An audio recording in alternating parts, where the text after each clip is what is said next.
அடுத்தபடியாக எதற்காக இங்கே வந்தாய்? அதற்கு குர்ஆன் சொல்லுகின்றது, இறைவனுடைய கட்டளைகளுக்கு கீழ்ப்படிவதற்காக வந்தாய்.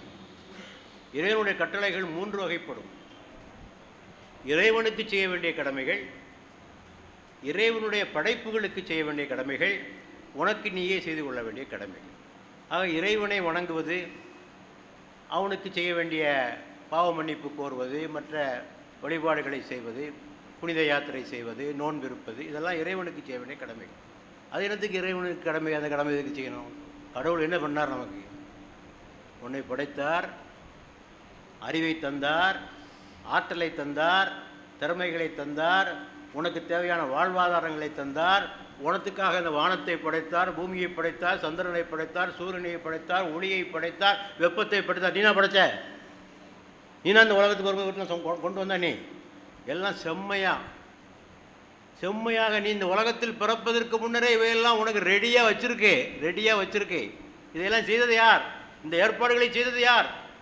இறைவன். அது இந்த நன்றி கூறும் முகமாக அவனை வணங்கி, அடுத்தபடியாக உன்னுடைய கடவுளுடைய படைப்புகளுக்கு உதவ வேண்டும். நீ படைக்கப்பட்ட அடுத்த நோக்கம் உன்னுடைய பெற்றோர்களுக்கு, உன்னுடைய உறவினர்களுக்கு, உன்னுடைய பிள்ளைகளுக்கு, உன்னுடைய கணவனுக்கு, மனைவிக்கு, அண்டை வீட்டினருக்கு, ஏழைகளுக்கு, அனாதைகளுக்கு, தொழிலாளர்களுக்கு, அனாதைகளுக்கு, இப்படி பல்வேறு தரப்பினர் சமுதாயத்தில் அவர்களுக்கு சேவை செய்வது நீ பிறந்த நோக்கம். தாயின் காலடியில் சோனம் இருக்கிறது. சொர்க்கத்தை எங்கேயும் போய் தேடாதரா. அம்மாவுக்கு பணிவிடை செஞ்சால் சொர்க்கத்துக்கு போகலாம், முடிஞ்சு போச்சு இல்லையா? இப்படி ஒவ்வொரு தரப்பாக சொல்லியிருக்கு. உழைப்பாளிக்கு உரிய கூலியை கொடுத்து விட்டால் சொர்க்கம் போகலாம். உழைப்பவரின் வியர்வையை உலர்ந்து விடுமுன் கூலியை கொடுத்து விடுங்கள். இப்படி ஒவ்வொன்றுக்கும் கடமைகளை சொல்லியிருக்கு. இவர்களுக்கு சேவகம் செய்வதற்காக நீ பிறந்தாய். 3ஆவதாக உனக்காக உன்னை நீ காப்பாற்றிக் கொள்ள வேண்டும். நீ நல்லா இருக்கணும், உன் உடம்பு நல்லா இருக்கணும், உன் உள்ள நல்லா இருக்கணும். இந்த 2ஐயும் காப்பாற்றிக் கொள்ள வேண்டும் உன்னுடைய பொறுப்பு. உள்ளத்தை அழித்துக் கொள்ளாதே தீமையான எண்ணங்களினால். பொறாமை, ஆணவம் போன்ற தீய எண்ணங்கள் தான் மனிதனை உள்ளத்தை அழிக்கிறது. இல்லாமல் வாழ்ந்துவிடும். உடல்மையை அழிச்சுக்கிறாத. போதைப் பொருள்கள், மது, பீடி, சிகரெட்டு இதெல்லாம் குடித்து உடம்பை கெடுத்துக்கிறாத. ஆக உனக்கே நீ செய்ய வேண்டிய கடமைகள். ஆக 3 கடமைகள்: இறைவனுக்கு செய்ய வேண்டிய கடமை, உனக்கு செய்ய வேண்டிய கடமை, மனித சமுதாயத்திற்கு செய்ய வேண்டிய கடமை என்று இறைவன் பிரிக்கிறார். இந்த உலகம் எதற்காக? உலகம் பிறந்தது எதற்காக? ஓடும் நதிகளும் எதற்காக? இல்லையா? பாட்டெலாம் கேட்டிருக்கோம் இல்லை? மலர்கள் மலர்வது எதற்காக என்னெல்லாம் பாட்டெலாம் கேட்டிருக்கோம் இல்லை?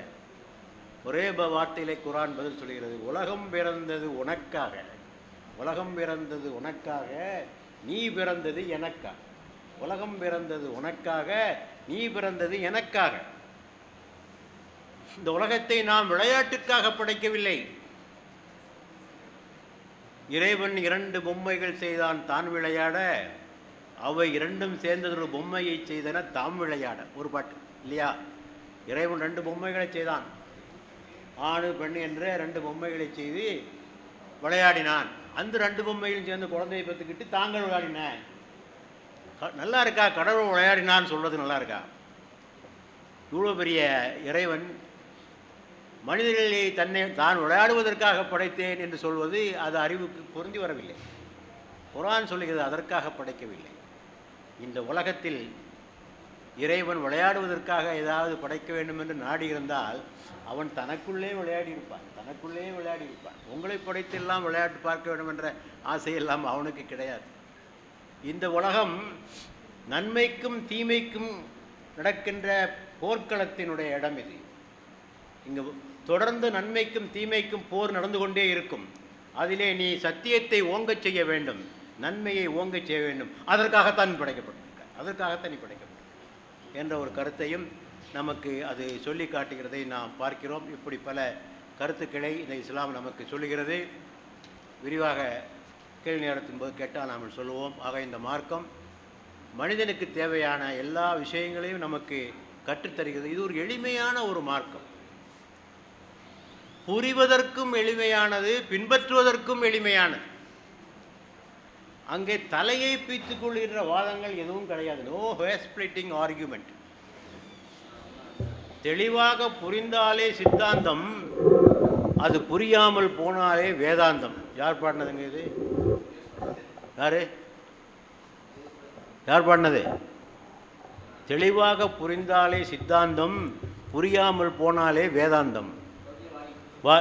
இல்லை, ஏதாவது பரிசு கொடுப்பான்னு பார்த்தேன் உங்களுக்கு, நீங்கள் தப்பாக சொல்லிட்டீங்க.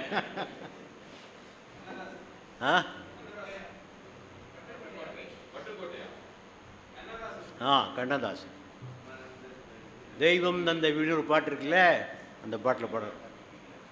ஆக அவரே சொல்கிறார், புரியாமல் போயிட்டா ஒன்றும் இல்லை, பிரயோஜனம் இல்லைப்பா அப்படிங்கிறார். ஆக குரானில் நீங்கள் புரியாதுன்னு எதையுமே சொல்ல முடியாது. புரிவதில் சில சிக்கல்கள் ஏற்படலாம், ஆனால் புரியாது என்று சொல்ல முடியாது. ஆகவே புரிவதும் எளிது, அடுத்தபடியாக அதை பின்பற்றுவதும் எளிது. பல பேர் நினைக்கிறாங்க நம்முடைய இந்து சகோதரர்கள், என்ன இஸ்லாம் ஒரு நாளைக்கு 5 நேரம் தொழுவணுங்கிறிய, 30 நாள் நோன்பு வைக்கணுங்கிறிய, அது செய்யக்கூடாது, இது செய்யக்கூடாது, வட்டி வாங்கக்கூடாது, இதெல்லாம் கஷ்டம்லங்க. இதை போய் சொல்லிட்டீங்க, இன்னும் எளிமையான மார்க்கன்றீங்க உங்கள் மார்க்கத்தை போய் பலர் எண்ணுகிறார்கள். ஆனால் இங்கே நீங்கள் பார்த்தீங்கன்னா இஸ்லாத்தில் அந்த மாதிரி கஷ்டமான விஷயங்கள் எதுவுமே ஒன்றும் கிடையாது. ஒரு நாளைக்கு தொழுகிறதுக்கு எவ்வளோ நேரம் ஆகும்? 25 நிமிஷம் ஆகும். பெரிய கஷ்டமாக ஒன்றும் இல்லை. நோன்பு நோற்பு சிரமம் இருக்கிறது, இல்லைன்னு சொல்ல மாட்டோம். ஆனால் தாங்கிக் கொள்ள முடியாத சுமை ஒன்றும் இல்லை, இல்லையா? ஆனால் வேறு விஷயங்கள், எத்தனையோ விஷயங்கள், திருமணம் முடிக்கணும்னா 1000 கட்டுப்பாடு இருக்கும், ஈமச் சடங்குகளில் 1000 கட்டுப்பாடுகள் இருக்கும். எதுவுமே இல்லாமல் மிக எளிமையாக பின்பற்றுகின்ற ஒரு மார்க்கமாக இது அமைந்திருப்பதையும் நாம் பார்க்கிறோம். ஆகவே ஏன் அது எளிதாக ஆயிற்று என்றால், மனித இயற்கைக்கு எதிரான எந்த கருத்தையும் இஸ்லாம் சொல்லாது. It is not against the human nature. Islam துறவரம் போகணும்னு சொல்லலை. துறவரம் பூண வேண்டும், கஷ்டமான வேலைங்க. துறவரம் பூன்றது லேசான வேலையாது, பூண முடியாது. ஆகவே மனித இயற்கையோடு ஒத்துப்போகக்கூடிய விஷயங்களை சொல்லுகின்ற காரணத்தினால் அது எளிமையான மார்க்கமாக ஆகி போய்விட்டு என்பதை நாம் புரிந்து கொள்ள வேண்டும். இப்படி பல சிறப்பு அம்சங்கள் இஸ்லாத்தில் இருக்கின்றன. ஆகவே நாம் இதுவரை சொல்லிய செய்திகள், மனிதனை படைத்த இறைவன் நமக்கு வழிகாட்டுகின்ற தூதர்களையும் வேதங்களையும் அனுப்பினான். அவர்கள் உலக பொதுநோக்கோடு பேசினார்கள், மனித சமத்துவத்தை பற்றி பேசினார்கள், மனிதன் எதற்காக பிறந்தான் என்பதை பற்றி நமக்கு சொல்லிக் கொடுத்தார்கள், இந்த உலகம் எதற்காக பிறந்தது என்பதை சொல்லிக் கொடுத்தார்கள், எளிமையான ஒரு மார்க்கத்தை நமக்கு கற்றுத்தந்தார்கள். அவற்றின் மூலமாக நாம் இந்த உலகத்திலும் மறு உலகத்திலும் அமைதியாக வாழ்வதற்குரிய வழிமுறையை கற்றுத்தந்தார்கள் என்பதை நான் சொல்லி எனது உரையை நிறைவு செய்கிறேன். எல்லா புகழும் இறைவனுக்கு.